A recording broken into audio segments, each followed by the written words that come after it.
असतो मा सद्गमय तमसो मा ज्योतिर्गमय मृत्योर्मामृतं गमय। ओम शांति शांति शांति। योग दर्शन की कक्षा में आप सभी का स्वागत है। ये जो योग दर्शन का जो पाठ है तो इसमें समाधिपाद का अपना पूरा पाठ हो गया। समाधिपाद के बारे में अपन ने पूरी चर्चा कर ली और व्यास मुनि जी के पूरे भाष्य को अच्छे से पढ़ लिया। लेकिन फिर भी क्योंकि पहली बार है आप लोगों का पढ़ने का, तो एक बार पढ़ते हैं तो ऐसा लगता है कि समझ में भी आ रहा है, लेकिन चीज़ें फिर छूट जाती हैं। तो परीक्षा में जो है ये चीज़ें पूछी जाएंगी, इसलिए जो है थोड़ा सा एक बार उसका एक एक सूत्र पर थोड़ा थोड़ा सा विचार हम फिर से करेंगे और वो सबको पक्का हो जाए। और इसमें मैं थोड़ा सा, क्योंकि मैंने आज आपको योग दर्शन के पहले पाठ का सूत्र सारे सूत्र भेजे हैं, आप लोग चाहें तो उसको खोल लीजिए एक बार। पहले हम ये देखेंगे कि कितने सूत्र किस किस विषय के हैं। विषयवार एक बार थोड़ा सा चीज़ें याद हो जाएंगी तो अच्छा रहेगा। तो सभी ने खोल लिया? मैंने योग दर्शन ग्रुप में जो है वो भेजा है। अथ प्रथमः पादः समाधिपादः। पहला पाद है समाधिपाद। अथ योगानुशासनम योगश्चित्तवृत्ति निरोधः तदा द्रष्टु स्वरूप अवस्थानम वृत्ति सारूप्यम इतरत्र। ये जो 4 सूत्र हैं ये योग दर्शन की चतुर्सूत्री है और इसमें जो है योग दर्शन का पूरा उद्देश्य, योग का स्वरूप और योग से भिन्न अवस्था, ये इन चीज़ों का वर्णन इसमें किया गया है। इस शास्त्र की पूरी भूमिका इसमें है कि ये शास्त्र किस लिए है। तो बोले ये योगानुशासनम, योग के अनुशासन के लिए, योग को समझाने के लिए। तो वैसे इस शास्त्र का नाम ही योगानुशासनम, योगानुशासनम ये शास्त्र का नाम है कि अथ योगानुशासनम, योगानुशासन नाम का शास्त्र जो है वो प्रारंभ किया जा रहा है। तो योगानुशासन नाम का शास्त्र प्रारंभ किया जा रहा है ये, और उसमें योग के बारे में व्यास मुनि जी ने बताया है कि योग समाधि है और उस पर चर्चा अपन बाद में करेंगे। पर योगानुशासन, योग का अनुशासन, शासन नहीं है अनुशासन है। शासन जो होता है वो ना जो है थोपा जाता है या नया बनाया जाता है। अनुशासन जो पहले से मर्यादाएं चल रही हैं, नियम चल रहे हैं, उनका पालन होता है।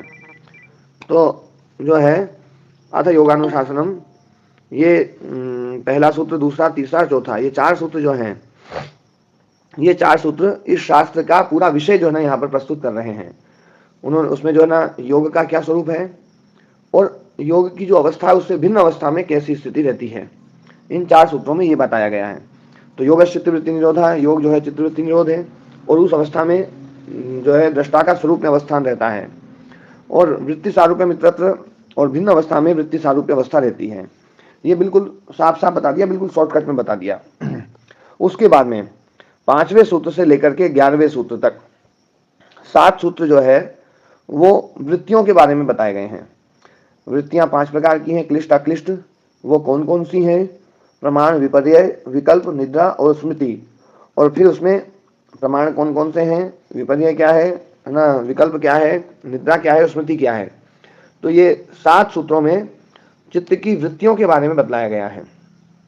उसके बाद में वृत्तियों को रोकने के तरीकों के ऊपर चर्चा हुई है। उसमें सबसे पहला जो तरीका बताया वो अभ्यास वैराग्य बताया है। तो अभ्यास वैराग्य के बारे में जो है वो सूत्र हैं 16वें सूत्र तक, 16वें सूत्र तक 12 से लेकर के और 16 तक 5 सूत्र जो हैं वो अभ्यास और वैराग्य के बारे में हैं। तो अभ्यास और वैराग्य क्या क्या है, अभ्यास और वैराग्य का स्वरूप जो है, अभ्यास और वैराग्य के स्वरूप के बारे में चर्चा करी है। तो ये 12वें सूत्र से लेकर के और 16वें सूत्र तक। उसके बाद में जो है संप्रज्ञात समाधि अभ्यास और वैराग्य के द्वारा जो है, क्योंकि वैराग्य बताया तो एक अपर वैराग्य और एक पर वैराग्य। अपर वैराग्य के द्वारा हमारे चित्त को क्या उपलब्ध होता है, वो संप्रज्ञात समाधि उपलब्ध होती है, और पर वैराग्य के द्वारा असंप्रज्ञात समाधि उपलब्ध होती है। तो उस संप्रज्ञात समाधि और असंप्रज्ञात समाधि का भी थोड़ा सा स्वरूप जो है यहाँ पर बताया गया है कि संप्रज्ञात समाधि में क्या है, तो दृष्ट अनुश्रवी ये वितर्क विचार आनंद अस्मिता रूप जो है ये संप्रज्ञात है, और जो असंप्रज्ञात है वो तो विराम प्रत्याभ्यास पूर्व संस्कार शेष, केवल संस्कार मात्र शेष रहते हैं। और संस्कार शेष मतलब जो है संस्कार दग्ध बीज भी होते हैं, तो वो प्रोसेस मैंने बताई थी कि संप्रज्ञात समाधि के द्वारा जो है ना सामान्य अवस्था में उठे हुए संस्कार है वो दग्ध बीज होते हैं। फिर असंप्रज्ञात समाधि के द्वारा संप्रज्ञात समाधि के संस्कार दग्ध बीज होते खत्म किए जाते हैं, लेकिन असंप्रज्ञात समाधि के जो संस्कार हैं वो संस्कार दग्ध बीज नहीं होते हैं, क्योंकि वो संस्कार ही हमें कैवल्य की ओर लेकर के जाते हैं। और वो संस्कार जो है वो गुणों का प्रतिप्रसव करने वाले हैं, गुणों को भी क्षीण करने वाले हैं, गुणों को भी जो हमारे जो चित्त है गुणाधिकार है सत्वरजस तमस की जो स्थितियां हैं उसको धीरे धीरे सत्वरजस तमस जब ज़्यादा प्रगाढ़ अवस्था में होते हैं तो ये चित्त जो है सांसारिक कामों में लिप्त रहता है, और जैसे जैसे वो है ना उनकी अवस्थाएं धीरे धीरे है ना कमजोर होती जाती धीरे धीरे चित्त भी कमजोर होता जाता है और वो है ना प्रतिप्रसव हो जाता है, गुणों में प्रतिप्रसव। तो वो जो अवस्था है वो है ना अपर वैराग्य में पर वैराग्य में होती है, उसमें केवल संस्कार शेष रहता है और कुछ भी नहीं रहता है, केवल संस्कार शेष रहेगा। और वो संस्कार कौन सा रहेगा, वो असंप्रज्ञात समाधि का संस्कार रहेगा। ध्यान देने वाली बात है, नरेश जी कल जो है ना विषय थोड़ा सा अपना वो रह गया था, तो असंप्रज्ञात समाधि का ही संस्कार रहेगा, बाकी और कोई संस्कार नहीं रहेगा। उसी को कहते हैं संस्कार शेषो अन्य। संस्कार शेष वो अन्य समाधि है, अन्य समाधि मतलब असंप्रज्ञात समाधि, तो हाँ असंप्रज्ञात या पर वैराग्य। तो संप्रज्ञात समाधि और असंप्रज्ञात समाधि का भी स्वरूप के बारे में थोड़ी सी चर्चा करी। उसके बाद में वो संप्रज्ञात समाधि या असंप्रज्ञात समाधि किन किन प्रकार की मतलब किन किन प्रकार के लोगों में किस किस प्रकार की होती है, तो उसमें दो प्रकार के लोग बताए थे, योगी और एक देव। जो देवता हैं उनको किस प्रकार से होती है और योगी हैं उनको किस प्रकार से होती है। तो देवताओं के लिए तो भव प्रत्यय विधेय प्रकृति लया नाम बता दिया, वो एक विशेष प्रकार की योनि है, उसमें जो है ना असंप्रज्ञात समाधि का ही स्वरूप रहता है। जैसे पेड़ है, पेड़ एक खड़ा है, वो चलेगा फिरेगा नहीं, जो है वो खड़ा रहेगा, लेकिन संवेदनाओं को अनुभव तो करता है। तो एक ऐसी ही अवस्था है जिस अवस्था में चित्त जो है कोई वो नहीं रहता है, केवल असंप्रज्ञात समाधि में रहता है। और दूसरा जो तरीका है वो योगियों का है, उसमें जो है उपाय प्रत्यय है, उपायों के द्वारा यह असंप्रज्ञात समाधि सिद्ध करनी पड़ती है। तो उसमें उपाय प्रत्ययों में श्रद्धा वीर स्मृति समाधि प्रज्ञापूर्वक इतरेशाम, तो ये उपाय प्रत्यय यहाँ पर बताए हैं, और ये 22वें सूत्र तक इसकी चर्चा करी है। तो जो है 20, 21, 22 तीन सूत्र जो है, तीन सूत्र ये असंप्रज्ञात समाधि को सिद्ध करने के कुछ तरीके हैं, उन तरीकों पर चर्चा करी गई है। उसके बाद में फिर चित्तवृत्ति निरोध का जो पहला तरीका बताया था अभ्यास वैराग्य के द्वारा, तो अभ्यास वैराग्य के अलावा भी कोई तरीका है या नहीं है, इस पर चर्चा करते हुए फिर एक तरीका बताया ईश्वर प्रणिधानाद्वा, कि ईश्वर प्रणिधान के द्वारा भी ये काम सिद्ध किया जा सकता है। और फिर ईश्वर प्रणिधान जो तरीका बताया, तो ईश्वर के स्वरूप के बारे में कुछ चर्चाएं करी हैं 27वें सूत्र तक। 27वें सूत्र तक मतलब 24, 25, 26, 27 चार सूत्र जो है वो ईश्वर के स्वरूप के बारे में चर्चा है। पहला सूत्र जो है ना वो ईश्वर प्रणिधानाद्वा जो कहा है, वो ईश्वर के प्रणिधान से भी चित्तवृत्ति निरोध हो सकता है, वो पहला सूत्र है। उसको छोड़कर के चार सूत्र ईश्वर के स्वरूप के बारे में बतलाए हैं। और उसके बाद में तज्जप सदर्थ भावनम तथा प्रत्येक चेतनाधिगम भावश्य, ये जो दो सूत्र हैं ये ईश्वर प्रणिधान से जुड़े हुए, कि उससे हमारे मतलब जो है ना उसमें कैसे प्रणिधान किस प्रकार से करना है और उसके द्वारा क्या उपलब्ध होता है, इसके बारे में थोड़ी सी चर्चा करी है। फिर उसमें बताया गया कि भैया मन की जो व्याधियां हैं वो व्याधियों का दूर किया जाता है, अंतरायों को दूर किया जाता है। तो अंतराय कौन कौन से हैं, तो उन अंतरायों के बारे में दो सूत्र जो है वो अंतरायों के बारे में चर्चा की गई है। तो वो दो अंतराय जो है, दो सूत्र जो है अंतरायों के लेकर के, तो व्याधि स्त्यान संशय प्रमाद आलस्य अविरति भ्रांति दर्शन लब्ध भूमिकत्व अनवस्थितत्वानि, ये चित्त विक्षेप, ये 9 चित्त के विक्षेप बताए थे। चित्त के जो 9 चित्त विक्षेप हैं ये चित्त के अंतराय हैं। और 5 जो हैं सहायक अंतराय भी बताए हैं, दुख दोर्मनस्य अंग में जयत्व श्वास और प्रश्वास, तो ये जो है कुल मिलाकर के 14 अंतराय, मन के 14 विकार, मन की जो है ना विकृत अवस्था है, और ये विकृत अवस्थाओं को दूर करना है। और तत्प्रतिषेधार्थम एक तत्वाभ्यास, इस 32वें सूत्र में अभ्यास वैरागी का द्वारा जो है ना, कि उस अभ्यास वैरागी के द्वारा जो है इनको रोका जाए, है ना, इसके प्रतिषेध के लिए एक तत्वाभ्यास, एक तत्वाभ्यास वहां पर जो है वो अभ्यास वैरागी की बात कह करके इसको, है ना, उपसंहार किया गया है। अभ्यास वैरागी का जो प्रसंग था, वो प्रसंग में बीच में ईश्वर परिधान भी लेकर के आ गए, लेकिन इस सूत्र में जाकर के अभ्यास वैरागी का जो है ना प्रसंग को समाप्त किया गया है। उसके बाद में कुछ और तरीके हैं जिनके द्वारा चित्त को निर्मल किया जाता है। तो मैत्री करणाम, उदितोपेक्षाणाम, सुख दुख पुण्य पुण्य विषयाणाम भावनातः चित्त प्रसादनम, चित्त की प्रसन्नता, चित्त की निर्मलता, वो जो है वो तरीके बताए। प्रच्छर्धन विधारणाभ्याम व प्राणस्य, इस ये भी एक तरीका है। विषयवती व प्रवृत्ति उत्पन्ना मनसा स्थिति निबंधनी, तो ये भी एक तरीका है। ऐसे जो है यहाँ पर कुछ तरीके फिर उसके द्वारा वो बताए जा रहे हैं कि चित्त को निर्मल करने के कुछ और तरीके हैं। तो उसमें यहाँ पर धारणा का प्रयोग जो है वो प्रारंभ होता है। प्रच्छर्धन विधारणाभ्याम व प्राणस्य, वहां से जो है धारणा का विषय प्रारंभ होकर के कि उस धारणा के द्वारा चित्त को क्या क्या उपलब्धि होती है और चित्त किस प्रकार से निर्मल होता है, उन विषयों पर चर्चा की गई है। और उन विषयों पर चर्चा करते करते, है ना, जो है 41वें सूत्र में क्षीण वृत्ति अभिजात मणि गृहित्री ग्रहण ग्राह्येषु तत्सत अनंजनता समापत्ति ही, यहाँ पर जो है संप्रज्ञात समाधि के स्वरूप के बारे में चर्चा शुरू कर दी है कि संप्रज्ञात समाधि जो है वो किस प्रकार की है। मतलब धारणा के द्वारा धीरे धीरे संप्रज्ञात समाधि की ओर जब बढ़ते हैं, धारणा ध्यान समाधि, तो जो है वो जो समापत्ति है, समापत्ति मतलब समाधि जो है वो संप्रज्ञात समाधि है, वो किस प्रकार की होती है, संप्रज्ञात समाधि के स्वरूप के बारे में चर्चाएं शुरू करी हैं। और ये जो चर्चा है 41वें सूत्र से लेकर के और 50 सूत्र तक, 10 सूत्र जो है पूरे के पूरे संप्रज्ञात समाधि के स्वरूप के बारे में चर्चा है। संप्रज्ञात समाधि की उपलब्धता जो है ना धारणा के द्वारा होती है, वो चर्चा तो जो है 34वें सूत्र से ही शुरू कर दी थी, है ना। प्रच्छर्धन विधारणाभ्याम प्राणस्य और विषयवती व प्रवृत्ति उत्पन्ना मनसा स्थिति निबंधन आदि जो है, ये सब जो सूत्र हैं वो उसी विषय के हैं। लेकिन संप्रज्ञात समाधि के स्वरूप के बारे में जो चर्चा है कि संप्रज्ञात समाधि का क्या स्वरूप है, तो वो जो है वो 41वें सूत्र से शुरू हुई है और 50वें सूत्र तक ये संप्रज्ञात समाधि का स्वरूप के बारे में बताया गया है। और संप्रज्ञात समाधि में क्योंकि, है ना, वितर्क विचार आनंद और अस्मिता रूप है, तो वितर्क और विचार के बारे में उसके थोड़े भेद हैं कि सवितर्क कौन सी है, निर्वितर्क कौन सी है, सविचार कौन सी है, निर्विचार कौन सी है, और उनके स्वरूप उनके स्वरूप के बारे में पूरी चर्चा इसमें की गई है। और फिर उसके बाद में जो 51वां सूत्र है, वो सूत्र जो है वो असंप्रज्ञात समाधि के बारे में है कि असंप्रज्ञात समाधि उसका क्या स्वरूप है, और वो निर्बीज समाधि है। सब कुछ उसमें रोक दिया जाता है, सारे संप्रज्ञात समाधि का ज्ञान भी वहां पर समाप्त कर दिया जाता है। यहाँ तक कि विवेक ख्याति जो है, उस विवेक ख्याति को भी असंप्रज्ञात समाधि में रोक दिया जाता है। मतलब यहाँ पर कोई भी संप्रज्ञान नहीं रहेगा, वही असंप्रज्ञात अवस्था है, असंप्रज्ञात जो है वो है। तो ये पूरा योग दर्शन के समाधि पाद का हमने विषयवार सूत्रों का विभाग किया है कि किन सूत्रों का क्या विषय है, किन सूत्रों का क्या विषय है, किन सूत्रों का क्या विषय है। ये आप लोगों ने, क्योंकि योग दर्शन जो ग्रुप है उसमें ये सारे सूत्र मैंने आज फिर से डाले हैं, तो आप लोगों ने ये देखे होंगे। अब इसमें एक एक सूत्र पर थोड़ी सी चर्चा हम जो है वो करेंगे, ताकि वो चीज़ें विषय जो है आप लोगों का स्पष्ट भी हो जाए एक एक सूत्र के बारे में।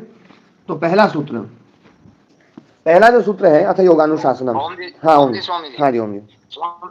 आचार्य ज्ञानेश्वर जी का भाष्य ठीक है स्वामी जी? हाँ, तो भाष्य तो देखो, मतलब भाष्य जो है ना वो व्यास मुनि जी का ही है, उसका हिंदी अनुवाद जो है ना वो ज्ञानेश्वर जी ने भी किया है, स्वामी सतपति जी महाराज जी ने भी किया है, और ना जो है और अलग अलग ना विद्वानों ने भी किया है, उदयवीर जी ने भी किया है, सबने किया है। तो वो तो जो है ना किसी का भी ले सकते हैं, वो तो मतलब, पर हिंदी अनुवाद में बस यही है कि हिंदी अनुवाद में थोड़ा सा जो है ना व्यक्ति अपने हिसाब से अनुवाद कर देता है, अपने हिसाब से कुछ चीज़ें जोड़ देता है। मतलब कई बार जो है ना व्यास मुनि जी के भाष्य में वो चीज़ नहीं है, लेकिन फिर भी जो है ना, क्योंकि उससे यूँ लगता है कि भैया जो मैं मान्यता मानता हूँ वो मान्यता जो है इसके द्वारा थोड़ी सी खंडित हो रही है, तो उसमें 2-3 शब्द ऐसे जोड़ देगा कि वो, है ना, वो मान्यता बिल्कुल सही रह जाएगी। तो वो जो चीज़ है ना, हाँ, उससे बचना चाहिए वैसे, तभी हम उसके सही स्वरूप को समझ पाएंगे। तो ये अथ योगानुशासन जो पहला सूत्र है, ध्यान देना, आप लोग जो लिखना चाहें वो लिखते भी रहेंगे। अथ योगानुशासन सूत्र पर थोड़ा सा जो है पहले योग के स्वरूप के बारे में चर्चा करी कि योग क्या है। तो योग बताया समाधि को, योग है समाधि। समाधि मतलब चित्तवृत्ति निरोध। तो योग और समाधि यहाँ पर दोनों समानार्थक शब्द का प्रयोग किया जाता है। योग मतलब समाधि, योग मतलब चित्तवृत्ति निरोध। तो योग समाधि और चित्तवृत्ति निरोध है। ये जो समाधि है ये चित्त के पांचों अवस्थाओं में लग सकती है, लेकिन यहाँ पर इस शास्त्र में जो एकाग्र और निरुद्ध अवस्था में जो समाधि है या चित्तवृत्ति निरोध की अवस्था है, उस अवस्था को ही यहाँ पर योग शब्द से स्वीकार किया गया है। ये स्पष्ट है कि बाकी जो 3 अवस्थाएं हैं, चित्त की 5 अवस्थाएं हैं जो पहले भी लिखवाई हैं, क्षिप्त, मूढ़, विक्षिप्त, एकाग्र और निरुद्ध, ये 5 अवस्थाएं चित्त की हैं। इन 5 अवस्थाओं में सब में समाधि लग सकती है, लेकिन 3 अवस्थाओं वाली समाधि को ये शास्त्र समाधि के रूप में स्वीकार नहीं करता है। ये शास्त्र एकाग्र और निरुद्ध अवस्था में जो समाधि है उसको ही स्वीकार करता है। ये बात ध्यान रखने वाली बात है। तो 5 अवस्थाएं चित्त की, तो यहाँ पर से जो है चित्त के स्वरूप के बारे में भी चर्चा प्रारंभ हो गई। समाधि एक जो है ना, चित्त की एक अवस्था विशेष है। समाधि का मतलब जो है, जो लिया जाता है वो लिया जाता है कि चित्त की वृत्तियों का रुक जाना, सारी चित्त की वृत्तियां रुक जाएं। यदि ये अर्थ ले लें तो केवल एक निरुद्ध अवस्था जो है उसी में ही समाधि रहेगी, एकाग्र में भी नहीं रहेगी, क्योंकि एकाग्र में भी वृत्ति रहती है। ये बात व्यास मुनि जी ने स्पष्ट रूप से कही है कि यहाँ पर योगश चित्त वृत्ति निरोधः, योग चित्त वृत्ति निरोध का नाम है योग। तो बोले कि चित्त की वृत्तियों को रोकने का नाम योग बताया है। यहाँ पर सर्ववृत्ति निरोध नहीं कहा, सर्व शब्द नहीं पढ़ा। तो सर्व शब्द न पढ़ने के कारण से एकाग्र अवस्था में जहां पर एक वृत्ति चल रही है उसको भी समाधि माना जाएगा, उसको भी योग माना जाएगा। तो यदि सारी वृत्तियों का निरोध ही योग हो तो फिर केवल निरुद्ध अवस्था जो है उस अवस्था का ही ना, उसमें ही समाधि घटित होगी। लेकिन चूंकि ये कहा गया है कि वृत्ति निरोध मतलब एक वृत्ति यदि है, एकाग्रता बन गई है, तो वो भी जो है अवस्था जो है उसको भी समाधि के पक्ष में स्वीकार किया जाएगा। तो क्षिप्त, मूढ़ और विक्षिप्त अवस्थाओं में भी कई बार जो है वो एक वृत्ति में चित्त रह जाता है, एक वृत्ति में चित्त रह जाता है, इसलिए उसको जो है उस अवस्था में भी उसको भी समाधि स्वीकार किया जा सकता था। जैसे कोई व्यक्ति जो है ना बहुत ज्यादा मूढ़ अवस्था में है, और मूढ़ अवस्था मतलब मोह की अवस्था में है, और मोह की अवस्था में भी चित्त बिल्कुल एकाग्र हो जाता है। जैसे माँ जो है ना बच्चे को लेकर के एकदम एकाग्र हो जाती है, कोई पुरुष जो है ना स्त्री को लेकर के या स्त्री पुरुष को लेकर के एकाग्र हो जाती है, या है ना जो है किसी विषय को लेकर के, किसी वस्तु को लेकर के, किसी पदार्थ को लेकर के बिल्कुल हम एकाग्र से हो जाते हैं। तो वो अवस्थाएं भी होती है, लेकिन वो मूढ़ अवस्था है, तो उसमें भी एकाग्रता आ रही है, इसलिए उसको भी समाधि बोला जा सकता था, लेकिन इस शास्त्र ने मना कर दिया। व्यास मुनि जी ने कहा कि देखो एकाग्र अवस्था, निरुद्ध अवस्था में जो एकाग्रता है उसी को यहाँ पर ग्रहण किया जाएगा, न जो है क्षिप्त, मूढ़ और विक्षिप्त अवस्था में जो है उसको नहीं किया जाएगा। उसका हेतु भी देते हैं, क्योंकि उसमें रजोगुण और तमोगुण का प्रभाव ज्यादा है, और रजोगुण और तमोगुण का प्रभाव जहां पर ज्यादा है वहां पर भी एकाग्रता हो भी रही है, तो वो एकाग्रता जो है वो कल्याण के लिए नहीं होगी, वो है ना जो है चित्त को और भटकाने के लिए ही होगी। इसलिए उसको समाधि शब्द से, समाधि में उसको अस्वीकार कर दिया गया है। बाकी ये तो कहा ही गया है कि जो समाधि है सच सार्वभौम चित्तस्य धर्मः, वो जो धर्म है योग धर्म, योग समाधि जो है वो सार्वभौम चित्तस्य धर्म, सभी भूमियों में, चित्त की सभी भूमियों में उपलब्ध हो सकता है, लेकिन फिर भी यहाँ पर जो है केवल एकाग्र अवस्था में और निरुद्ध अवस्था में जो है उसी को यहाँ पर स्वीकार किया गया है। ये बात स्पष्ट रूप से बोल दी है। ठीक है अरुण जी? हाँ, धन्यवाद स्वामी जी। तो पहली बात तो यहाँ पर ये बताई इस सूत्र में कि योग जो है वो समाधि है। दूसरी बात बताई कि ये जो समाधि है ये चित्त के सारे अवस्थाओं में हो सकता है, लेकिन एकाग्र और निरुद्ध अवस्था में जो है समाधि उसी को यहाँ पर इस शास्त्र में योग शब्द से ग्रहण किया जाएगा। ये पहले से स्पष्ट कर दिया गया है ना। फिर तीसरी बात, चित्त जो है, क्योंकि चित्त का जैसी वर्णन आया तो चित्त की 5 अवस्थाओं का जिक्र किया गया कि चित्त की जो 5 अवस्थाएं हैं वो 5 अवस्थाएं कौन कौन सी हैं, तो उनके बारे में थोड़ी चर्चा की गई। और उसमें ये बताया गया है कि भैया विक्षिप्त चित्त आदि जो है उसमें जो है विक्षेपोपसर्जनी भूत जो समाधि होती है, जिसमें चंचलता के कारण से जो पैदा हुई जो समाधि है, चंचलता के कारण से जो एकाग्रता बन गई है, वो समाधि योग पक्ष में स्वीकार नहीं की जाती है। योग शास्त्र में इस समाधि को स्वीकार किया जाएगा। वो एकाग्र और निरुद्ध अवस्था में जो है उसी को स्वीकार किया जाएगा। तो उसमें जो समाधि होती है उस समाधि के दो स्वरूप बता दिए, संप्रज्ञात और असंप्रज्ञात। तो संप्रज्ञात समाधि के 4 काम, जो 4 फल हैं उसके, वो पहले ही सूत्र में व्यास जी ने स्पष्ट कर दिए हैं। पहला प्रयोजन बताया कि सद्भूतम अर्थम प्रद्योतयति, जो भी पदार्थ है उस पदार्थ के वास्तविक स्वरूप का बोध जो है इस समाधि में होता है। सद्भूतम अर्थम प्रद्योतयति, क्षिणोति च क्लेशान, क्लेशों को क्षीण कर देती है ये समाधि, संप्रज्ञात समाधि। तीसरा बताया कर्म बंधनानि स्खलयति, कर्म बंधन को ढीला कर देती है। और चौथा बताया, देखो यहाँ पर कर्म बंधन को ढीला करने का मतलब ही यह है कि कर्म में फिर फंसना नहीं पड़ेगा। कर्म बंधन ढीला होने का मतलब ही यह है कि हमें फिर से कर्म में फंसना नहीं पड़ेगा, या कर्म का जो फल है उसमें फंसना नहीं पड़ेगा। कर्म बंधन ढीले का मतलब ही यह है। नहीं तो कर्म बंधन ढीला मतलब यदि फल भी भोगना ही पड़ेगा और उसके अनुसार फिर कर्म करना ही पड़ेगा, तो फिर कर्म बंधन ढीला क्या हुआ? तो कर्म बंधन ढीला होता है इस संप्रज्ञात समाधि के द्वारा। और चौथी बात बताई, निरोधम अभिमुखम करोति, निरोध को अभिमुखित करती है, निरोध की तरफ चित्त को ले जाती है। तो संप्रज्ञात समाधि के 4 फल जो है वो भी इसी सूत्र में, अथ योगानुशासनम सूत्र में बताए गए हैं।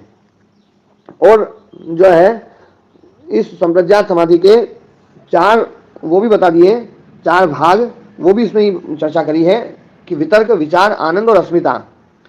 और उसकी व्याख्या बोले आगे करेंगे, पर वितर्क, विचार, आनंद और अस्मिता जो है ये संप्रज्ञात समाधि के 4 जो है वो भेद हैं। ये भी इसी सूत्र में बताया गया है। और फिर असंप्रज्ञात समाधि के बारे में बताया है कि सर्ववृत्ति निरोध हेतु असंप्रज्ञात समाधि, सर्ववृत्ति निरोध हो जाए तो वो तो असंप्रज्ञात समाधि है। तो इसका मतलब है संप्रज्ञात समाधि में वृत्ति रहती है, असंप्रज्ञात समाधि में वृत्ति नहीं रहती है। हम जो भी ईश्वर का ध्यान करें, किसी मंत्र का ध्यान करें, ये सब कुछ करें, ये सब जो है धारणा में आता है।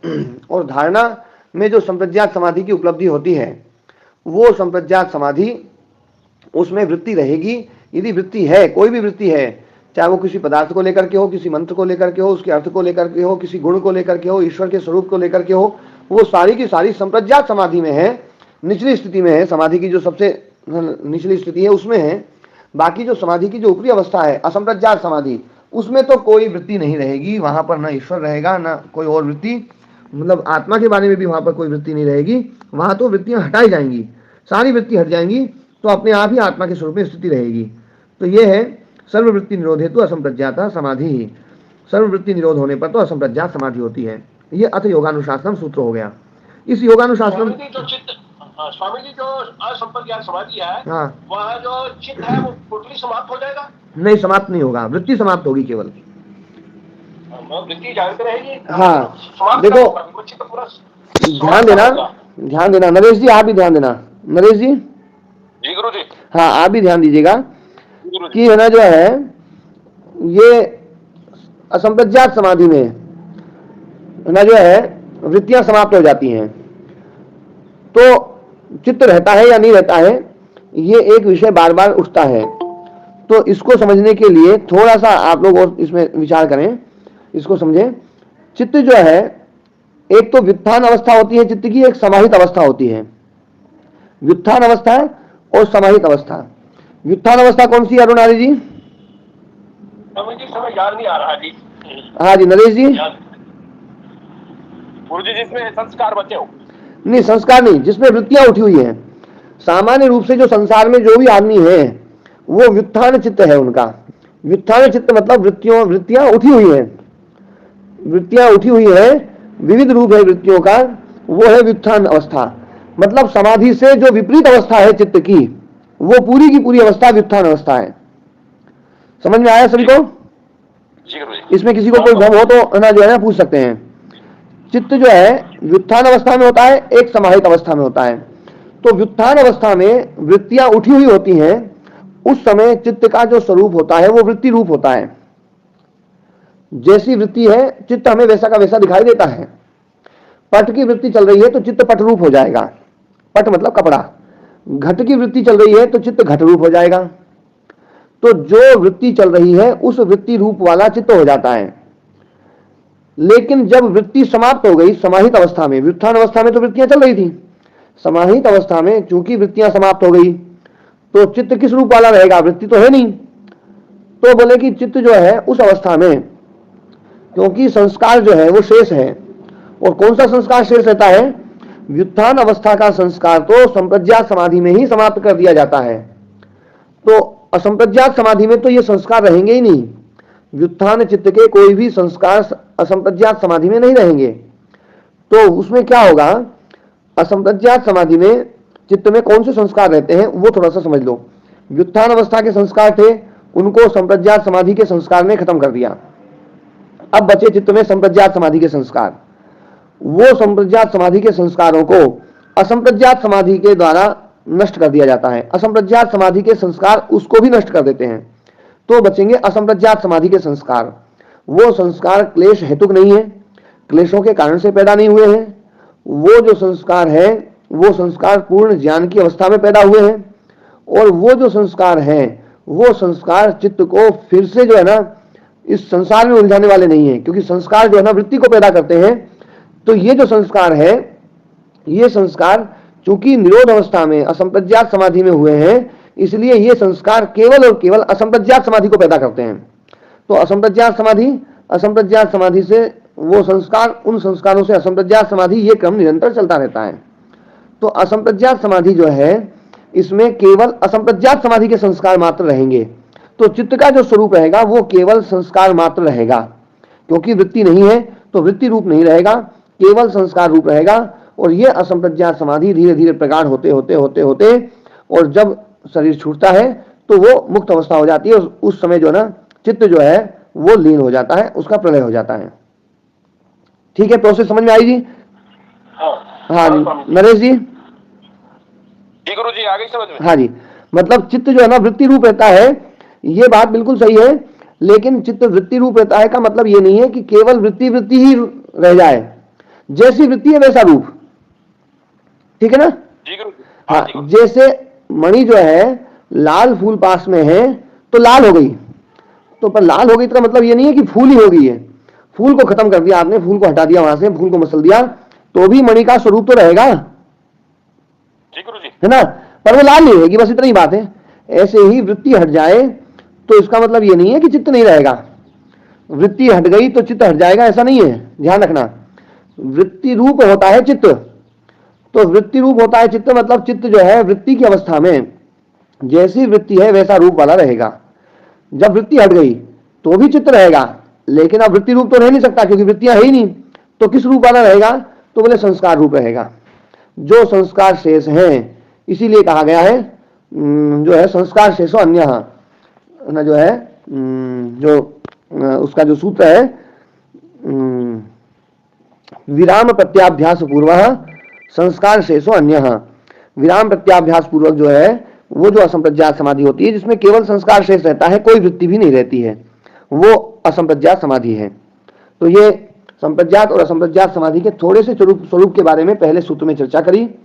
चित्त के स्वरूप के बारे में थोड़ी चर्चा करी कि चित्त का जो है ना जो 5 अवस्थाएं हैं, और योग के बारे में थोड़ी चर्चा करी कि योग का क्या स्वरूप लिया जाएगा। योग समाधि है, और वो समाधि जो ना एकाग्र निरुद्ध अवस्था वाली जो समाधि है उसी को इस शास्त्र में समाधि के रूप में स्वीकार किया जाएगा। इस सूत्र में किसी का कोई भ्रम हो तो पूछ सकते हैं, नहीं तो अगला सूत्र पढ़ूंगा मैं। अब ये याद रखना है इन सूत्रों को, क्योंकि परीक्षा होगी, परीक्षा में ये सब चीज जो है ना, इसमें से कुछ चीजें मैं इतनी कठिन परीक्षा नहीं लूंगा, लेकिन जो सामान्य सी चीजें हैं जो याद रहनी चाहिए उन चीजों की तो है ना जो है प्रश्नोत्तरी होगी ही होगी। स्वामी जी थोड़ा ट्रेलर भी दे देंगे, कैसा प्रश्न, जैसे अंदाजन ट्रेलर उसका कैसा होता जैसे चित्त की 5 अवस्थाएं कौन सी हैं, है ना? शिफ्ट मूल विक्षिप्त, हाँ, योग का क्या अर्थ है, समाधि, संप्रज्ञात समाधि के 4 फायदे क्या हैं, है ना? ठीक है ना? हाँ, ऑनलाइन तो परीक्षा लोगे, लिखित भी ले लें, ऑनलाइन जैसा ले लें। ऑनलाइन लोगे तो टिप आप लेंगे। कोई बात नहीं, टिप के बता दे, वही बहुत बड़ी बात है। ओम जी स्वामी। हाँ ओम जी ओम। स्वामी जी संप्रजात की डेफिनेशन तो पता लग गई, याद भी होगी, लेकिन सम जमा प्रजा जमा इसका बताइए क्या है, जमा प्रजा इसका पूरा अर्थ क्या होगा? हाँ मैं बताता हूँ, मैंने पहले भी बताया था। एक होता है ज्ञान, एक सामान्य ज्ञान होता है, एक विशेष ज्ञान होता है। एक होता है सामान्य ज्ञान, एक होता है विशेष ज्ञान, एक होता है अति विशेष ज्ञान, और एक होता है निरतिशय ज्ञान। ज्ञान की 4 अवस्थाएं हो गई। तो 4 अवस्थाओं में जो सामान्य ज्ञान है वो तो केवल ज्ञान है,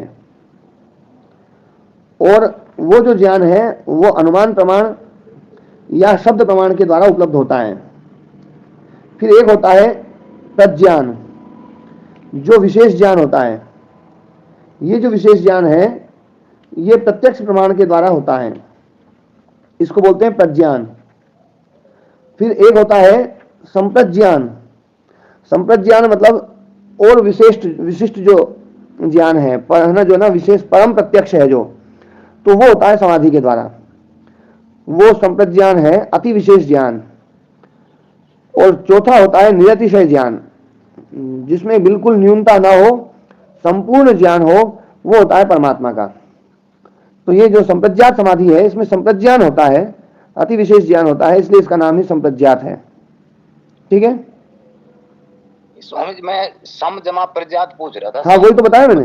पहले है ज्ञात, फिर है प्रज्ञात, प्रत्यक्ष के द्वारा जो ज्ञान हो रहा है ना, वो प्रज्ञात। और संप्रज्ञात समाधि के द्वारा जो अति प्रत्यक्ष ज्ञान होता है, परम प्रत्यक्ष जो ज्ञान होता है, वो संप्रज्ञात है। तो है ना, प्रा मतलब प्रकृष्ट, सम मतलब सम्यक्तया, सम्यक्तया प्रकृष्टेन ज्ञातः संप्रज्ञातः, है ना जी। ठीक है ना, ठीक है जी। हाँ, अगला सूत्र योगश्चित्त वृत्ति निरोधः। ये जो सूत्र है, इस सूत्र में थोड़ा सा संप्रज्ञात समाधि के बारे में थोड़ा सा और खोला है, चित्त के बारे में भी थोड़ा सा खोला है, और आत्म तत्व के बारे में भी थोड़ी सी चर्चा यहां पर करी है ये दूसरे सूत्र में। तो उसमें बताया कि वो जो योग है वो क्या है। पहले योग की चर्चा थोड़ी सी करी, यहां पर थोड़ा सा और विस्तार से करी है कि योगश्चित्त वृत्ति निरोधा, चित्त वृत्तियों का जो निरोध है वो योग है। मैंने थोड़ी देर पहले बताया था कि यहां पर एक विशेष बात है, सूत्र बनाया है आचार्य ने, योगश्चित्त वृत्ति निरोधः, योगः चित्त वृत्ति निरोधः। इसमें सूत्र वैसे तो बनाना यह चाहिए था कि योगः चित्त सर्ववृत्ति निरोधः, चित्त की सारी वृत्तियों का निरोध जो ना वो योग है, ये बनाना चाहिए था। पर यह बन जाता सूत्र योगः चित्त सर्ववृत्ति निरोधः। यदि ये सूत्र बन जाता तो केवल असंप्रज्ञात समाधि ही योग रहती, संप्रज्ञात समाधि योग नहीं होती, क्योंकि संप्रज्ञात समाधि में वृत्ति रहती है। तो इसलिए सूत्र में सर्व शब्द नहीं जोड़ा आचार्य ने। तो सर्व शब्द न जोड़ने के कारण से जो संप्रज्ञात समाधि है या जो एकाग्र अवस्था है, उस एकाग्र अवस्था में जो समाधि है उसको भी यहां पर योग शब्द से स्वीकार कर लिया गया है। नहीं तो संप्रज्ञात समाधि में भी एक वृत्ति तो रहती है, एकाग्र वृत्ति जो है वो रहती है। इसलिए यहां पर जो है सर्व शब्द को न जोड़ करके आचार्य ने संप्रज्ञात समाधि और असंप्रज्ञात समाधि दोनों को ही योग पक्ष में स्वीकार कर लिया है। ये बात बिल्कुल स्पष्ट हो गई है, कोई बहुत कठिन बात नहीं है। बस यहां पर योगश्चित्त सर्ववृत्ति निरोधा सूत्र की बजाय आचार्य ने योगश्चित्त वृत्ति निरोधा सूत्र पढ़ा है। अब जो है चित्त के स्वरूप के बारे में थोड़ी सी चर्चा और करी आचार्य ने कि चित्त जो है वो प्रकाश क्रिया स्थितिशील वाला है, प्रख्या प्रवृत्ति स्थिति शीलता त्रिगुणम, वो त्रिगुणात्मक है। चित्त त्रिगुणात्मक है, चित्त में क्रिया भी है, चित्त में स्थिति भी है और चित्त में बोध भी है। ये तीनों गुण चित्त में है, त्रिगुणात्मक है। क्षिप्त मूल विक्षिप्त एकाग्र निरुद्ध अवस्था चित्त की बताई और यहां पर त्रिगुणात्मक बताया। और इन त्रिगुणात्मक अवस्थाओं के कारण से चित्त की जो 5 अवस्थाएं क्षिप्त मूल विक्षिप्त एकाग्र निरुद्ध, इनको थोड़ा सा यहां पर वो किया है कि क्षिप्त अवस्था कौन सी है। क्षिप्त अवस्था वो है जिसमें प्रवृत्ति क्रिया जो है रजोगुण, रजोगुण जिसमें ज्यादा हावी होता है, रजोगुण जो है वो जिसमें ज्यादा होता है वो है क्षिप्त अवस्था। थोड़ा सा गड़बड़ हो गया, वो विक्षिप्त अवस्था है जिसमें रजोगुण ज्यादा रहता है, रजोगुण का प्रभाव भी रहता है। इसमें क्या है, रजोगुण और तमोगुण दोनों ही रहते हैं, रजोगुण और तमोगुण दोनों का ही प्रभाव जिसमें रहता है। ऐसा जो चित्त है उस चित्त को क्षिप्त चित्त कहते हैं, उस चित्त की अवस्था वो क्षिप्त अवस्था है। जब रजोगुण और तमोगुण दोनों ही है ना, जो ना अच्छे जोर में हो। और जब जो है केवल तमोगुण हो तो वो जो अवस्था होती है वो मूढ़ अवस्था होती है। और जब तमोगुण जो है वो समाप्त हो जाए, मतलब केवल बहुत न्यूनतम रह जाए, रजोगुण का प्रभाव भी हो, सत्वगुण का भी प्रभाव हो, तो वो जो रहती है वो क्षिप्त अवस्था है। और सत्वगुण जो है वो अच्छा प्रबल हो जाए तो वो एकाग्र अवस्था होती है। और फिर जो है वो भी जो है जो सत्वगुण है, चित्त का जो बोध है, वो चित्त का बोध भी धीरे धीरे जो है ना लीनता की तरफ चला जाए, मतलब तीनों जो गुण है वो तीनों गुण ही बिल्कुल न्यूनतम हो जाएं, वो जो है वो असंप्रज्ञात समाधि की अवस्था है। तो ये जो है मतलब 5 अवस्थाओं में 5 गुणों के बारे में थोड़ी थोड़ी चर्चाएं करी है। तो इसमें क्या क्या होता है चित्त में, ये भी थोड़ा सा स्वरूप बताया है। चित्त के स्वरूप के बारे में थोड़ी जो चर्चा ज्यादा की गई है व्यास मुनि जी ने, वो इस सूत्र में सबसे ज्यादा करी है। और भी जगह करी है, तीसरे पाद में भी, जैसे अदृष्ट धर्म जहां बताए हैं 15वें सूत्र में। चित्त में जो चित्त की जो क्षिप्त अवस्था है, जिसमें रजोगुण तमोगुण जो है, रजोगुण और तमोगुण से जब युक्त होता है चित्त जो है, तो उसमें ऐश्वर्य और विषय प्रियता होती है। ऐश्वर्य भी प्रिय होता है और विषय भी प्रिय होता है। और जब चित्त में तमोगुण का प्रभाव ज्यादा होता है तो उस समय चित्त में अधर्म, अज्ञान, अवैराग्य और अनैश्वर्य, ये अवस्था, ये चित्त को प्रिय होते हैं। चित्त इनमें फंसा रहता है। ध्यान देना, अधर्म, अज्ञान, अवैराग्य और अनैश्वर्य, इसमें से चारों एक साथ रहे ऐसा भी नहीं है। कई बार जो है ना अधर्म अधर्म रहेगा या अज्ञान रहेगा। कई बार ये होता है कि धर्म और ज्ञान तो होने शुरू हो जाता है पर वैराग्य नष्ट नहीं होता है। ये जो अवैराग्य है ना, ये तमोगुण का ही कारण है, क्योंकि तमोगुण जो है वो मोह है, और मोह जहां है वहां पर वैराग्य नहीं उत्पन्न होगा। तो ये मूढ़ अवस्था है। तो अक्सर जो है जो वैराग्य को उपलब्ध नहीं हो पाते हैं, मोह की अवस्था में रहते हैं, उनका चित्त इस भूमि में ज्यादा रहता है। वो मतलब मूढ़ अवस्था में रहता है चित्त, तमोगुण का प्रभाव रहता है। और जब तमोगुण को भी नष्ट कर दिया जाता है तो वो जो है उसमें सत्व की थोड़ी सी प्रधानता हो जाती है। और रज जो है, रज का थोड़ा सा प्रभाव रहता है, रजोगुण का जो है रजस का प्रभाव थोड़ा सा रहता है। तो उस समय जो है धर्म, ज्ञान, वैराग्य और ऐश्वर्य ये प्रिय हो जाते हैं। धर्म, ज्ञान, वैराग्य और ऐश्वर्य, क्योंकि यहां पर रजोगुण जो है वो क्षीण कर दिया गया है, तमोगुण क्षीण कर दिया गया है। रजोगुण थोड़ा सा है और सत्वगुण थोड़ा सा अधिक प्रबल है। लेकिन जब रजोगुण भी समाप्त कर दिया जाए, केवल सत्वगुण रहे, तो वो जो है वो अवस्था एकाग्र अवस्था है। और उस एकाग्र अवस्था में सत्व और पुरुष, मतलब बुद्धि अलग है और पुरुष अलग है, ये बोध हो जाता है। जब सत्वगुण की प्रबलता होती है तो ये बोध हो जाता है कि सत्व अलग है और पुरुष अलग है। सत्व पुरुषान्यता ख्याति मात्रम धर्म में एक ध्यानोपगम होती, यहाँ पर साफ साफ कहा है कि जो है धर्म में एक ध्यान को उपलब्ध हो जाता है चित्त, और उसमें सत्व और पुरुष अलग अलग है, पृथक पृथक है, ये बोध हो जाता है। मतलब ये विवेक ख्याति उपलब्ध होती है। विवेक ख्याति का मतलब है पृथकता का बोध, जड़ और चेतन दोनों पृथक पृथक हैं, ये बोध हो जाए। चित्त और आत्मा पृथक पृथक हैं, ये बोध हो जाए। संघात का की अनुभूति होनी शुरू हो जाती है कि ये संघात जो है ना, संघात के कारण से ही सब कुछ है। ये ज्ञान शाब्दिक ज्ञान नहीं होता है, संघात का वास्तव में अनुभव होना शुरू हो जाता है। तो जब अनुभव होना शुरू हो जाता है संघात का, तो वो संप्रज्ञात समाधि है कि संघात है, दो बिल्कुल पृथक वस्तुएं हैं, और उन दोनों पृथक वस्तुओं को अविद्या के कारण से हमने मिला दिया है। कल एक बहुत अच्छा प्रश्न जो है ना पूछा था कि जब दोनों मिल जाएंगे और फिर मुक्ति होगी तो दोनों अलग हटेंगे। दोनों अलग हटेंगे तो आत्मा जो है ना मिला हुआ था वो आत्मा अलग हट गया, तो फिर तो जो है ना आत्मा परिणामी हो जाएगा। एक साधक ने बहुत, हमारे जो मदन मोहन जी आपने पूछा था,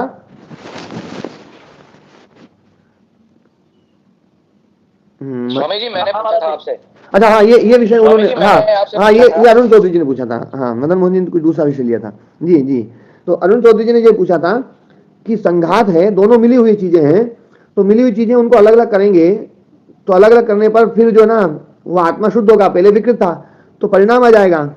तो ध्यान रखना है कि ये दोनों ही पृथक चीज हैं और ये कभी भी वास्तव में मिल ही नहीं सकते, ये दोनों वास्तव में कभी भी नहीं मिल सकते हैं, क्योंकि दोनों का स्वरूप ही बिल्कुल भिन्न भिन्न है। जैसे रेत और पानी, इनका स्वरूप बिल्कुल भिन्न भिन्न है। आप रेत में पानी को कितना ही वो करो, लेकिन रेत अलग रहेगी, पानी अलग रहेगा। ऐसे ही ये दोनों जो पदार्थ हैं ये बिल्कुल भिन्न पदार्थ हैं। एक जड़ है, एक चेतन है, एक परिणामी है, एक अपरिणामी है, एक नष्ट होने वाला है, एक कभी नष्ट नहीं होने वाला है। कितने भेद हैं, लेकिन उनमें फिर भी जो है अविभाग हो जाता है। यहाँ पर जो है एक जगह मतलब व्यास मुनि जी ने साफ साफ कहा है कि दोनों स्वरूपतः बिल्कुल भिन्न है, कभी भी उनमें सांकर्य नहीं हो सकता है, लेकिन फिर भी अविद्या के कारण से उनमें विभाग जो है ना अलग अलग है, ये पता नहीं चलता है। ये ही संघात है। और उस संघात में आत्मा में चित्त का कोई भी गुण नहीं आता है। ध्यान देना, जैसे दूध और पानी को हम मिलाते हैं तो दूध का गुण पानी में चला जाता है, पानी का गुण दूध में चला जाता है। पानी जो पहले निर्मल था अब वो सफेद हो जाता है, और दूध जो गाढ़ा था वो पानी के कारण से पतला हो जाता है। होता है जी अरुण चौधरी जी, है ना? ओम जी, अरुण जी, जी है ना? तो इस प्रकार का सम्मिश्रण नहीं है वहां। मतलब चित्त का कोई भी धर्म आत्मा में नहीं जाता है।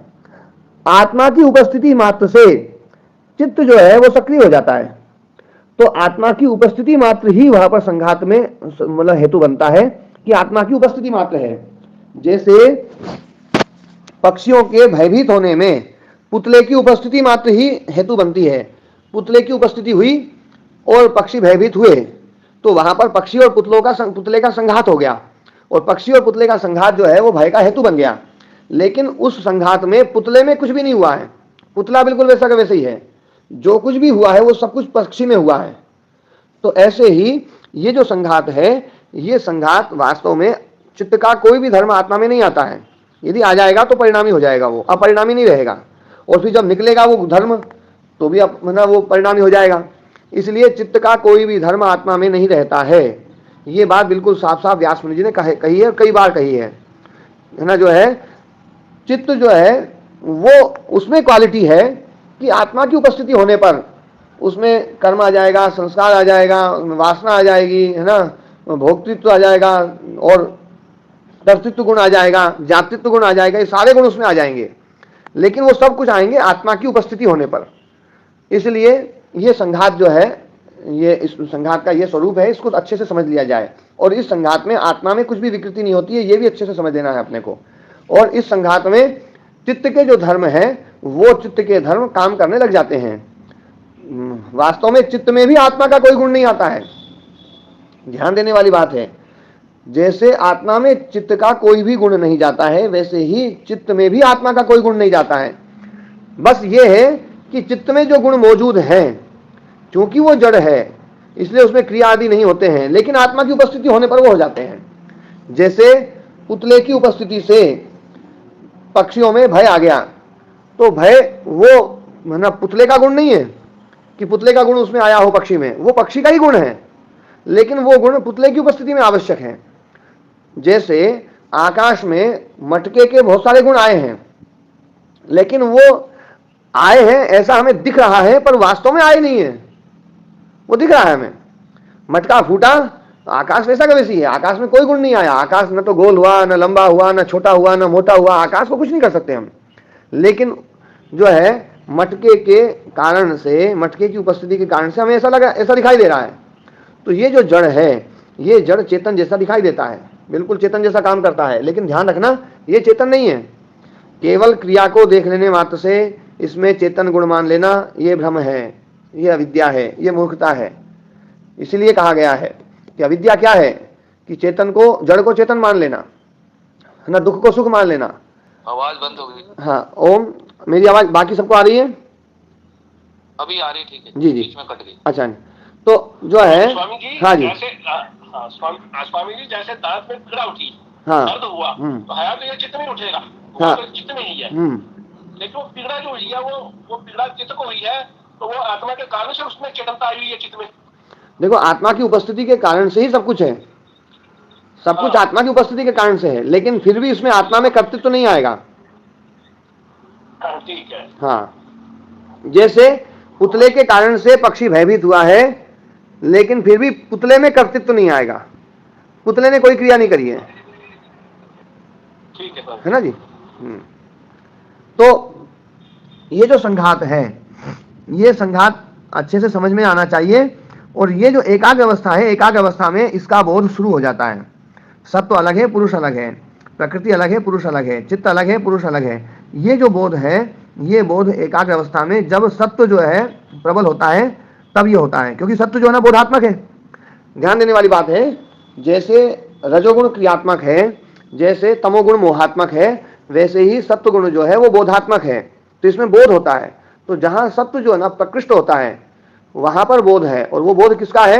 सत्व पुरुषान्वित ख्याति का बोध है। सत्व अलग और पुरुष अलग, क्योंकि सर्वोत्तम बोध यही है, इससे बड़ा और कोई बोध नहीं है।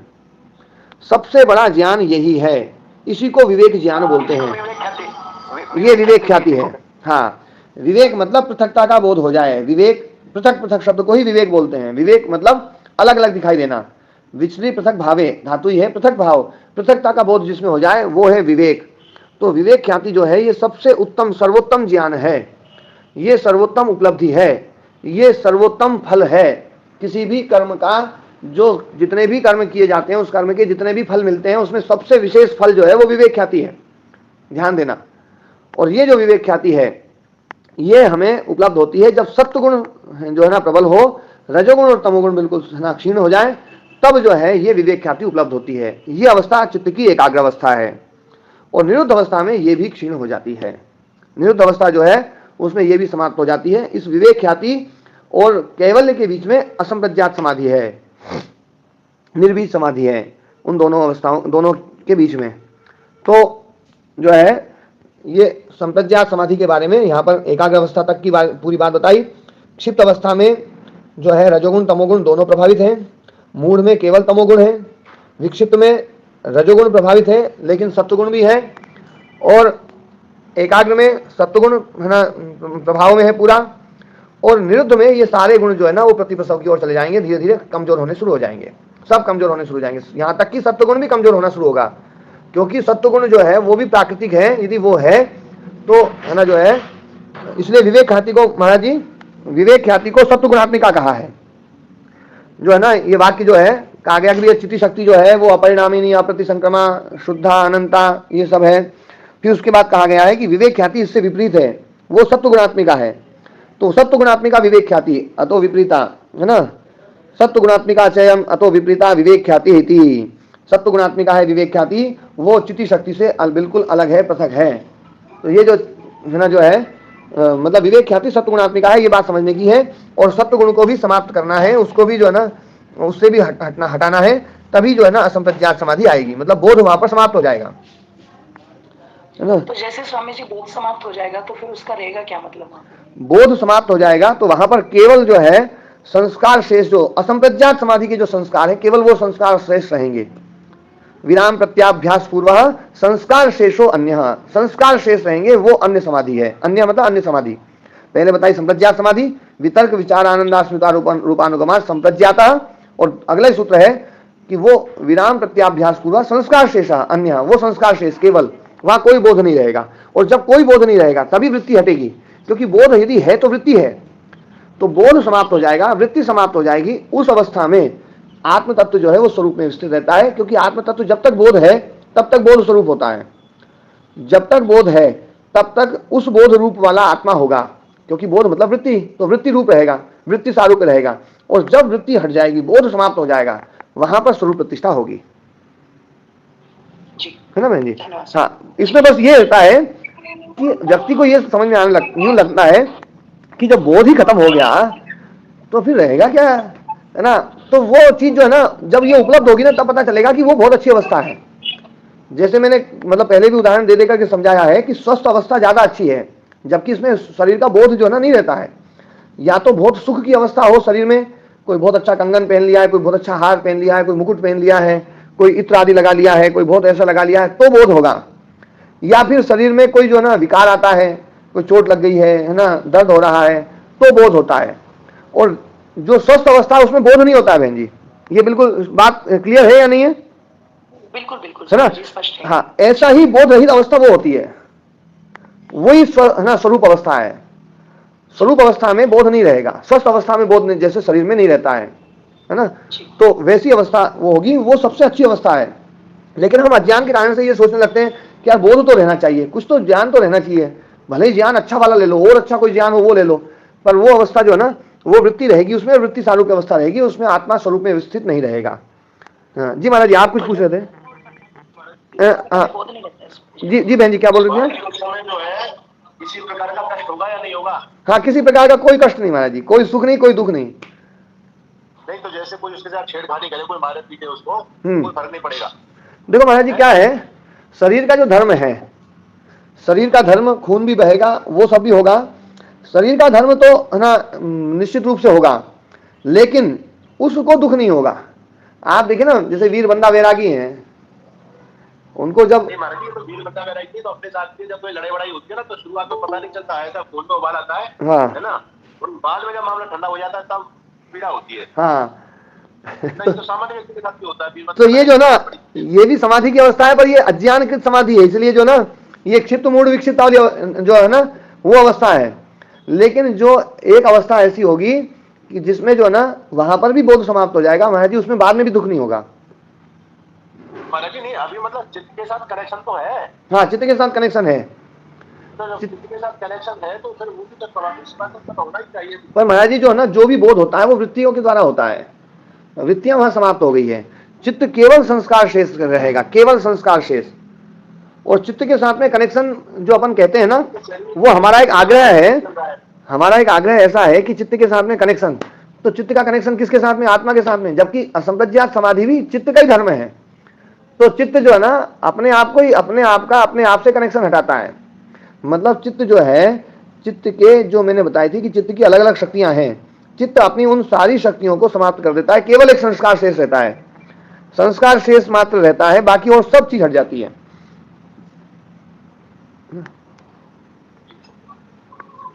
हाँ, इसमें महाराज जी बिल्कुल ये चीज स्पष्ट है, वहां पर दुख नहीं होगा, और वो जो दुख नहीं होगा वो किसी आवेश के कारण से, आवेग के कारण से, रजोगुण या तमोगुण के कारण से नहीं, वो स्वभावता नहीं होगा, वो दुख उसको प्रभावित नहीं कर पाएगा योगी को। बड़े से बड़ा दुख भी योगी को प्रभावित नहीं कर पाता है। जैसे महर्षि स्वामी दयानंद सरस्वती जी महाराज जी थे, आप देखिए कितनी पीड़ा थी महाराज जी, बहुत ज्यादा भयंकर पीड़ा थी शरीर में, लेकिन वो बिल्कुल है ना जो है ना, ऐसा नहीं है कि मतलब जो है ना बहुत ज्यादा परेशान हो रहे थे या बहुत ज्यादा वो हो रहे थे, वो अवस्था जो है ना वो योग की अवस्था है।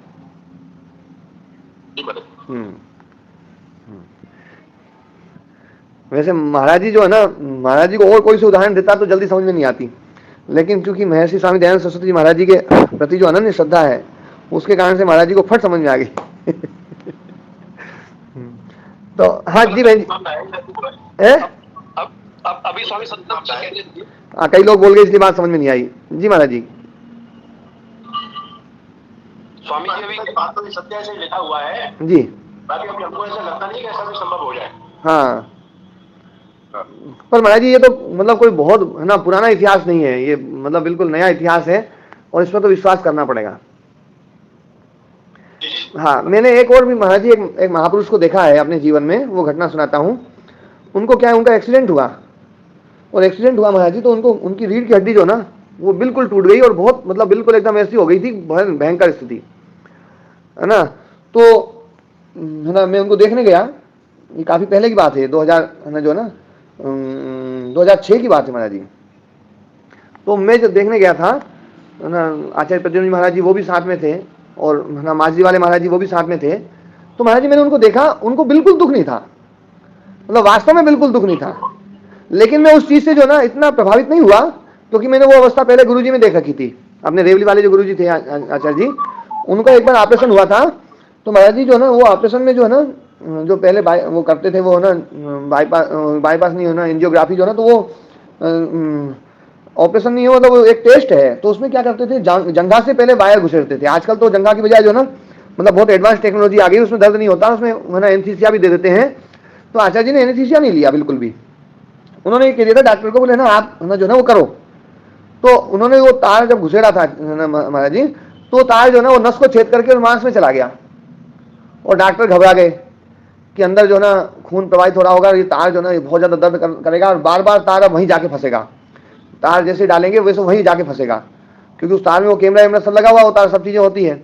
तो वो तार जो ना बार बार वहीं फंस रहा था, और डॉक्टर सब ये घबरा गए थे कि ये व्यक्ति जो ना ये मर ना जाए। लेकिन आचार्य जी बिल्कुल जैसे पहले बैठे थे वैसे वैसे बैठे, मतलब लेटे रहे जी, मतलब बिल्कुल कोई उनमें वो नहीं था। और मैं देख रहा था आचार्य जी, मतलब महाराज जी, कि आचार्य जी बिल्कुल एकदम सहज थे, कुछ भी नहीं हुआ आचार्य जी को। और वो उन्होंने वो पूरा मतलब वो टेस्ट किया, पूरा हार्ट तक वो तार जाता है, और फिर वापस निकाला। और वो डॉक्टर जो है ना वो भी मतलब एक पंजाबी डॉक्टर था, सरदार था, और एक है ना उसमें है ना सिंधी समाज से थे, हार्ट के दोनों स्पेशलिस्ट डॉक्टर थे। दोनों इस बात को लेकर के कि ये ऐसा संभव नहीं है, ये कैसे हो गया। बोले आप महाराज जी आप मतलब है ना कैसे थे। तो महाराज आचार्य जी ने कहा था, बोले मैं तो आत्मा के बारे में सोच रहा था, आत्मा का ही चिंतन कर रहा था। और वो चीज जो है ना मतलब वो जो अवस्था थी, वो आचार्य जी ने जो है ना मतलब ये बोला है, लेकिन वास्तव में वो असंप्रज्ञात समाधि में थे। आत्मा के बारे में चिंतन करते हुए वो बिल्कुल है असंप्रज्ञात समाधि में बोध वहां पर समाप्त कर दिया था उन्होंने। ऐसी अवस्था वो मैंने देख रखी थी आचार्य जी, ये मेरे आंखों देखी घटना है। और वो जब उन महापुरुष को मैंने देखा था, अभी उनका देहांत अभी हुआ है, कितने मतलब दिन तक वो ऐसे पड़े रहे, केवल बेड पे मतलब वो लेटे रहना और कुछ नहीं, ना हाथ हिलता था, एक हाथ में थोड़ी सी क्रिया थी, पैर तो बिल्कुल नहीं हिलते थे, और बस दिन भर लेटे रहना। लघु संख्या जाना है तो दूसरे कराएंगे तो जाना है, दूसरे कराएंगे सोच तो वो जाना है, दूसरे खिलाएंगे तो खाना है, दूसरे पानी पिलाएंगे तो पानी पीना है, दूसरे मक्खी उड़ाए तो है, दूसरे कपड़ा उड़ाए तो है, मतलब बिल्कुल एकदम जो है ना परवश हो गए। लेकिन महाराज जी इतने प्रसन्न बिल्कुल एकदम कोई दुख नहीं था महाराज जी उनको, है ना। तो ऐसे महापुरुष देखे हैं, तो ये बिल्कुल सत्य घटना है, इस पर विश्वास मतलब किया जा सकता है महाराज जी। महर्षि स्वामी दयानंद सरस्वती जी महाराज जी तो बहुत ही परम योगी थे, वो तो है ना जो ना उनकी जो अवस्था है, तो इतना कष्ट होता था। जब वो बोध की अवस्था में आते थे तो बताते भी थे कि देखो ये कष्ट हो रहा है, ये कष्ट हो रहा है, लेकिन उस कष्ट में जो ना वो दुखी बिल्कुल नहीं होते थे। तो ये योगश्चित्तवृत्ति निरोधा सूत्र जो है, इसमें सर्व शब्द का ग्रहण नहीं किया है। दूसरा क्षिप्त मूड विक्षिप्त एकाग्र अवस्थाएं जो है उसके बारे में थोड़ी चर्चा करी है, और इनमें क्या क्या है ना प्रियता होती है ये भी बता दिया। क्षिप्त में ऐश्वर्य और विषय प्रिय होता है, विक्षिप्त अवस्था में जो है वो धर्म ज्ञान अधर्म अज्ञान अवैराग्य अनैश्वर्य, मूढ़ अवस्था में जो है अधर्म अज्ञान अवैराग्य और अनैश्वर्य ये प्रिय होता है, और विक्षिप्त अवस्था में धर्म ज्ञान वैराग्य ऐश्वर्य प्रिय होता है, और एकाग्र अवस्था में जो है सत्व पुरुषान्यता ख्याति का बोध होता है ना, जो है जो परम बोध है वो बोध होता है, वो एकाग्र अवस्था में होता है, और निरुद्ध अवस्था में कोई बोध नहीं रहता है, वहां पर बिल्कुल ये सब चीज समाप्त हो जाती है, तो है ना। और इसमें जो है आत्मा के स्वरूप के बारे में भी चर्चा की गई है, अपरिणामी, अप्रतिसंक्रमा, शुद्धा, अनंता और दर्शित विषया ना। तो ये चित्त शक्ति के बारे में ये 5 गुण भी बताए गए हैं कि वो इनसे बिल्कुल पृथक है, वो त्रिगुणातीत है, त्रिगुणात्मक नहीं है। ये चित्त और ये सब जो ना विवेक ख्याति आदि सब जो है ये गुणात्मक है, इसलिए वो तत्व इनसे बिल्कुल पृथक है। ये बात भी यहाँ पर इस सूत्र में कह दी गई है। तो आज इतना ही, बाकी सब जो है ना फिर आगे करेंगे। तो थोड़ा सा इसको तैयार करना आप प्रारंभ करें, उनके नोट भी बना लें तो बहुत अच्छा रहेगा। बीच बीच में थोड़ा थोड़ा समय मिले तो आप लोग नोट बनाएंगे इसके, तो बहुत ही आप लोगों को लाभ मिलेगा। गुरुजी प्रणाम। हाँ प्रणाम। स्वामी जी तेज कृष्ण जी का ना नंबर नोट कर ले, तेज कृष्ण जी जरा अपना नंबर नोट करा दे मैं स्वामी जी को। अच्छा अच्छा, क्योंकि मेरा मुझे पूछता ही नहीं है कुछ। आप स्वामी जी को नंबर नोट कराएं। हाँ बोलिए। स्वामी जी इनका तेज कृष्ण जी का 94193 हाँ 94193 63 हाँ 94 193 63 888। हाँ जी है ना। आप है ना जो है ना नंबर में हिंदी का प्रयोग करेंगे तो ज्यादा अच्छा रहेगा। कोशिश करूंगा जी जी कोशिश करूंगा, धन्यवाद। हाँ जी। तो क्या नाम? तेज कृष्ण जी। तेज कृष्ण जी हैं। मूलतः ये कश्मीर से हैं, तो आजकल ये हमारे जम्मू में ही है। वैसे अच्छा। वहाँ कश्मीर से हैं तो विस्थापित हो गए वहाँ से, जम्मू में रहते हैं। इनके पिताजी भी हमारे बहुत उच्च कोटि के विद्वान हैं, रहे हैं आर्य समाज के, बहुत कार्य किया उन्होंने भी। तो इनका भी आर्य समाज के प्रति बहुत निष्ठा है। विशेष हमारे बड़े भाई हैं। ठीक है ना, इनको भी इन्होंने अरुण जी अवश्य ना। हाँ जी, धन्यवाद।